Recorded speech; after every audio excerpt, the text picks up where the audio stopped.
juges gouvernaient, sous l'un d'entre eux, il arriva une famine dans le pays. Et un homme partit de Bethléem de Juda et s'en alla avec sa femme et ses 2 fils au pays des Moabites pour y passer quelque temps. Il s'appelait Élimélec et sa femme Noémie. L'un de ses fils s'appelait Mahalon et l'autre Kélion. Et ils étaient Éphratéens de Bethléem de Juda. Étant donc venus au pays des Moabites, ils y demeurèrent.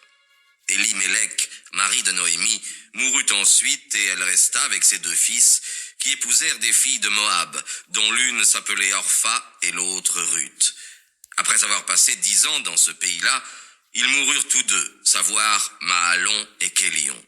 Et Noémie demeura seule, ayant perdu son mari et ses 2 enfants. Elle se leva donc pour retourner dans sa patrie avec ses 2 belles filles qui étaient de Moab, car elle avait appris que le Seigneur avait regardé son peuple et qu'il leur avait donné de quoi manger. Elle sortit donc avec ses 2 brus de cette terre étrangère, et étant déjà en chemin pour retourner au pays de Juda, elle leur dit: « Allez dans la maison de votre mère, que le Seigneur use de sa bonté envers vous, comme vous en avez usé envers ceux qui sont morts et envers moi. Qu'il vous fasse trouver votre repos dans la maison des maris que vous prendrez. » Elle les baisa ensuite, et ses 2 brus se mirent à pleurer, et élevant la voix, elles lui dirent: « Nous irons avec vous vers votre peuple. » Noémie leur répondit: « Retournez mes filles, pourquoi venez-vous avec moi?